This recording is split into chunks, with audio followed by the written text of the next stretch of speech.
Alright, welcome back to NewZeroland. So a few months ago, this YouTube channel called Fortnine released a video called Why Electric Motorcycles Are Failing. And a bunch of you guys sent me the link and I watched the video and I was like, obviously I have to shoot a response to this because this is ridiculous. Basically, Fortnine wants people to believe that electric motorcycles can't go on long road trips, that they're only good for commuting. When I know people going on long electric road trips all the time. So I had this whole plan to shoot a video about all the awesome stuff people are doing with electric motorcycles, like long distance rides and cross country trips and, you know, that kind of stuff. But I've just been so busy.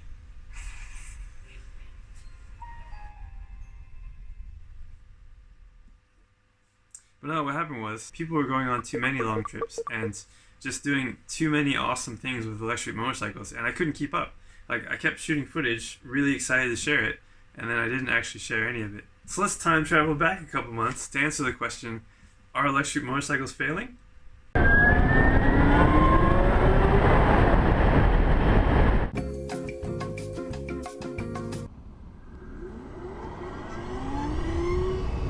Fortnine.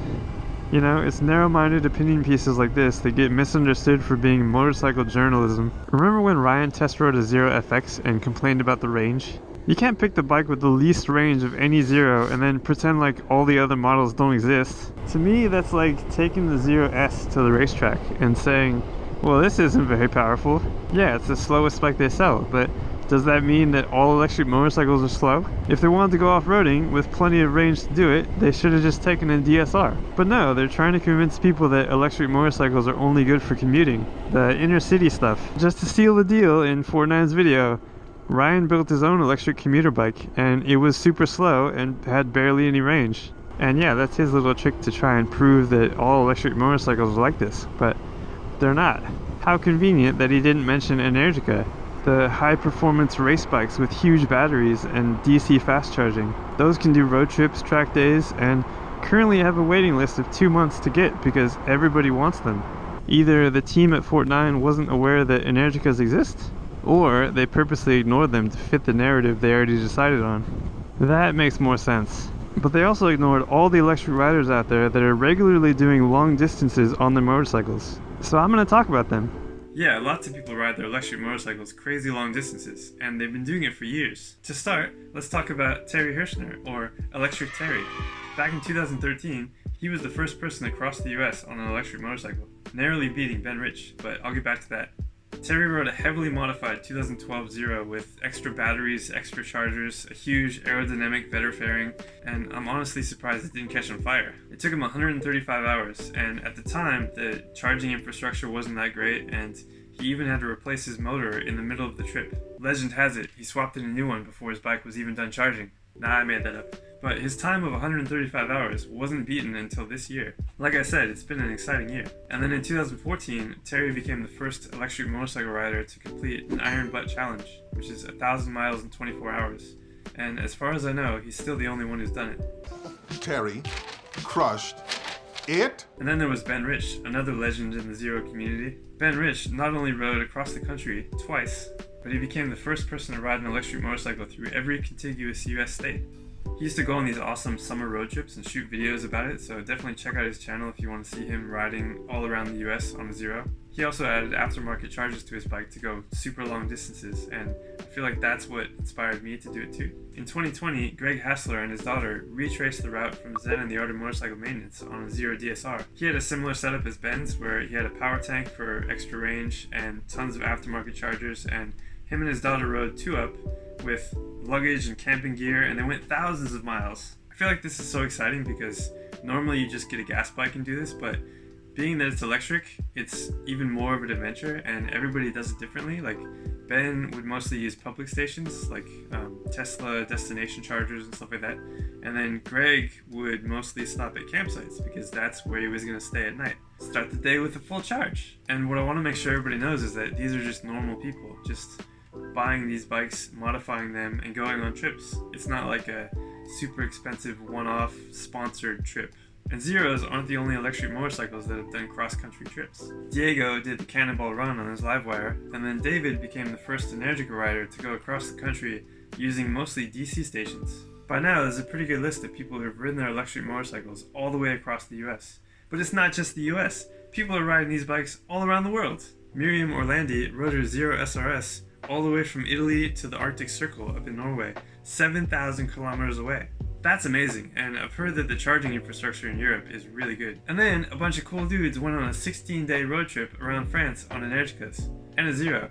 This Zero. If you speak French, definitely go follow this guy's channel. Coucou NewZeroland! Coucou Motards électriques. And then a big group got together in California to do their own shorter version of the Cannonball Run, like a Cannonball Run in one day, from the Disneyland sign to the Reno sign. The leaders on Energicas did 500 miles in just under 13 hours. Check out Gabe's video on that, it just looks like so much fun and I really wish I was there. I love that people are pushing these bikes to the limits because the bike companies will see this and say, hey, you guys want a long range, fast charging motorcycle? Cool, we'll make one. And if I wasn't already jealous, an even bigger group went to Deals Gap in North Carolina to ride the Tail of the Dragon. All of the bikes in this photo are electric. How cool is that?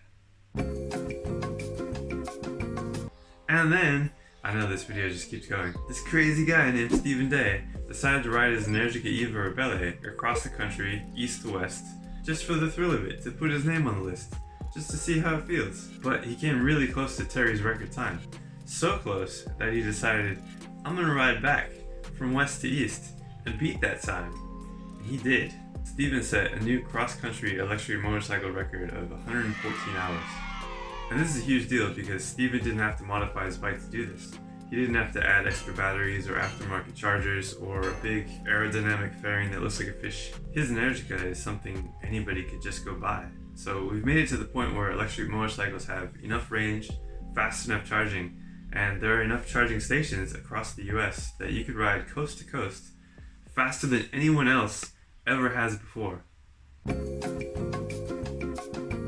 But that wasn't the end of it. So Stephen put an Energica on top, right? For cross-country electric motorcycle rides. Energica is the fastest. But what about Zero?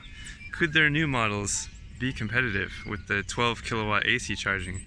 In the US there are still more AC charging stations than DC, so would riding a Zero across the country be faster? Scott Harkless wants to find out. Scott has a Zero SRF with the full 12 kilowatt charging setup, but he made his own custom Dub J port that fits in the same place as the stock one, so you can charge using 2 stations at once. This is amazing, and I really wish Zero could sell the bikes like this, because if you're in the US, this is a must-have. Like, if you want to use the full 12 kilowatts, you really need 2 stations. And lucky for you, Scott sells these. This kit is so professionally made. I mean, Scott's an engineer, so it just looks like it came from the factory like this. So if you're interested in one of these kits, I put the link down below so where you can buy one. I feel like a lot of people in the US buy Zeros because there are more AC stations, so they think if I'm going on a road trip I have more places to charge, so it just makes more sense to go with the Zero. But AC stations are so ridiculously low powered that you really need Scott's aftermarket charging setup, because to do what he's doing now, riding a Zero across the country, it's the only way. So, how did Scott do? Was he able to put Zero back on top? I don't know, he's still riding, so I'm gonna have to shoot another video.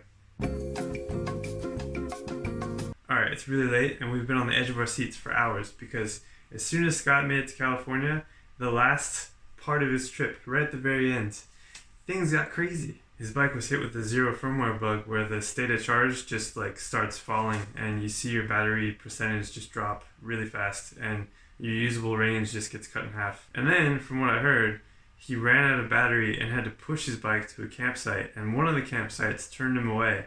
But even with all this drama, Scott did it. He set a new record of 112 and a half hours. So, congrats, man. And I'm so excited about this because it shows that people can ride long distances on electric motorcycles. They're not just for commuting. You can ride across the whole country if you want. So, are electric motorcycles failing?